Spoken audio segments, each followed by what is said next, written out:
Hello, welcome to Water Sign Philippines. So ito yung reading natin for Water Sign, Cancer, Scorpio, Pisces. Take only what resonates. So sa mga gustong magpa-personal reading, Jing Tarot Reader. Ayan, Madam P yung Facebook page namin guys. Follow mo ko dyan.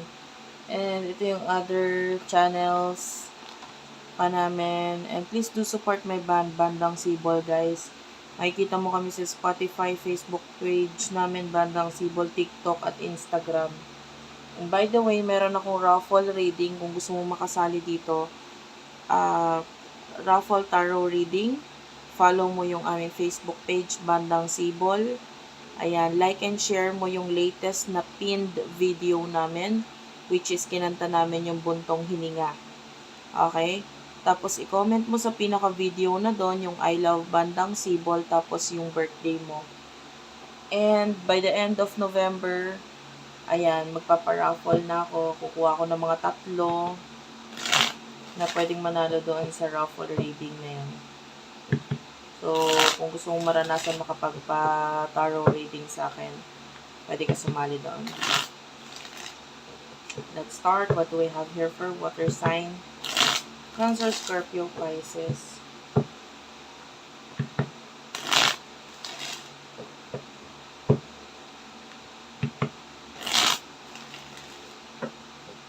For water sign, please. For water sign, please.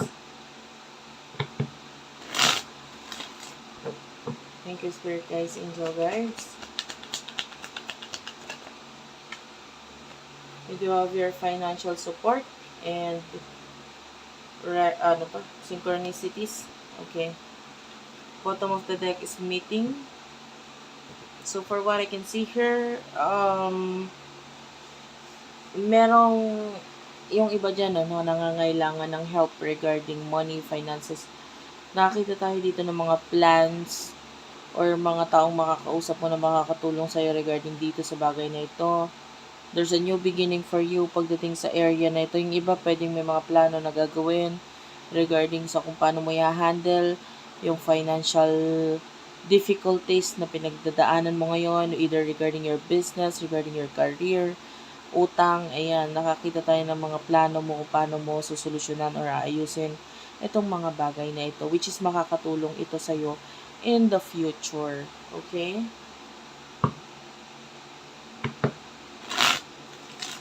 Person nakakonect mo, sino to?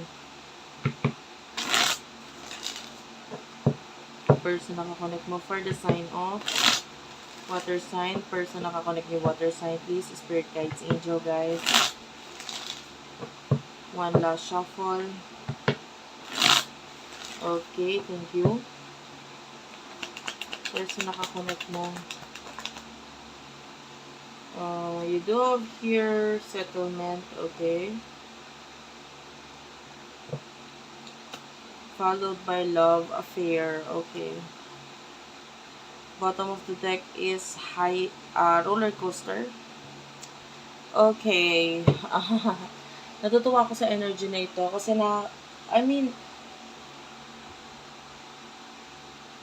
there's an energy for you. Yung iba pa parating pa lang. Na may tao, particular tao na makakapagpasaya sa iyo. The problem is may enjoy niyo yung connection pero may mga limitations.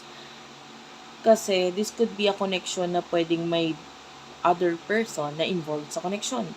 Like pwedeng may connection kayo pero this person could be still in a relationship with someone pero ma-enjoy niyo yung connection ninyo. Parang it could be something na parang mutual understanding pero pigil na pigil, ganun. And there's a lot of, because maybe there's a child na involved, pero pareho ninyo naiintindihan yung sitwasyon ng bawat isa na magiging dahilan na parang okay, hanggang dito lang tayo, parang may ganun, may pagkakaintindihan or sapat na pagkakaintindihan sa connection nito para hanggang ganun lang talaga yung maging relationship ninyong dalawa. Anong emosyon ninyo sa isa't isa?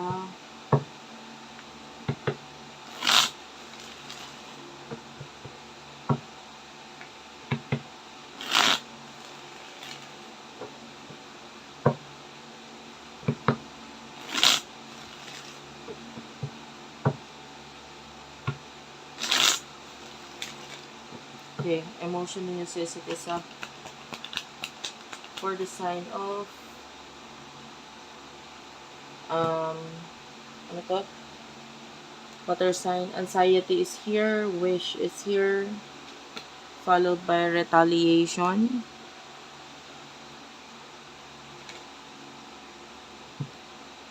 Poison and triggers. One more card.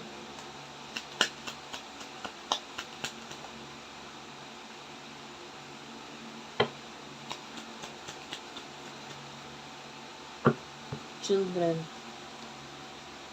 Well, I like yung energy nung sa part ng person mo. Kasi actually sa kanya, ini-enjoy niya lang yung connection na ito. Yung iba kung hindi pa dumadating ko, parating pa lang tong person na to sa buhay mo. And then anxiety, well, nandun yung takot, kaba, very exciting yung connection, kaya lang hindi mo maiwasan na matakot pa rin sa connection ninyo. Kasi nga, it could be a connection na bawal or hindi pwede talaga sa mata ng iba. But you're hoping, praying na sana maging maayos pa rin yung lahat. I feel like nandun yung pagtatago mo dito, pero at the same time, sinasakyan mo Nandun yung pagsasakay sa connection na to kasi gusto mo rin.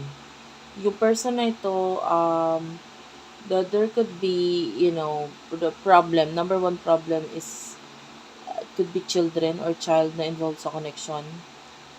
Na, kumbaga, pwedeng regarding sa third party situation, nagkaroon na ng settlement, pagkakaayos dito. Pero, hindi mo pa rin maiwasan na itago because of child. Sila yung number one na maapektuhan sa connection ninyo. But, I feel like, the third person, parang wala na siya kasing pakialam You know what I mean? So, kaya lang nagkakaroon ng pag-held back, it is because of the other people na involved pa sa connection. Yun nga, pwedeng mga anak or pamilya. No? Pero yung pinaka-person na kakonect niya, pwedeng nandun na yung wala naman na siyang pakialam. Okay, so ito person na to, willing naman siya maging masaya na with you. So what will happen in the near future for the both of you?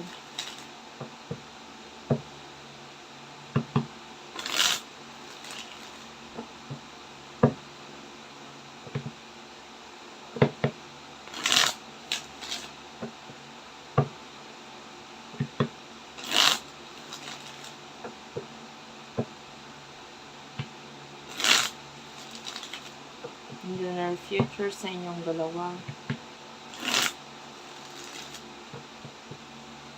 One last shuffle. Okay, thank you Spirit Guides, Angel Guides. You do have your obsession.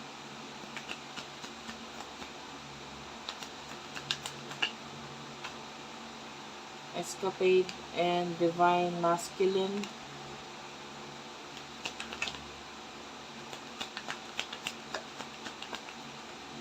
Okay. Drastic is here, followed by Interlude and Journal. Bottom of the deck is Sold. So, in the near future, nakita tayo dito ng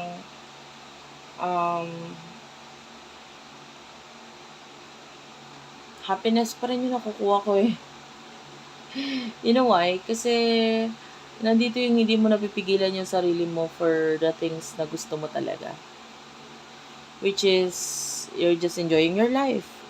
Di bali na kung anong iisipin ng ibang tao, kung anong gagawin ng ibang tao. Iisipin nila, bala sila sa buhay nila, this is my life, I want this, I want that, so I can see you na pinupursue mo na may mga bagay na gusto mo na talaga. And, I can see, tinatagong relationship, connection, pero with the Divine Masculine, nandun yung, alam mo yung energy na magiging proud kayo sa bawat isa nitong person na to. Relationship wherein bawal, or hindi pwede, or pangit sa tingin ng iba, pero you will still be proud of each other. Hindi nga lang bulgaran yung pagka-proud na energy. Yung person na to will, gagawa or hanap lang siya ng tamang timing para sa inyong dalawa. Pero nandun siya sa willing siyang magkaroon ng malaking pagbabago sa connection ninyo at sa future isasama ka niya. Thank you for watching guys. I love you all and bye-bye.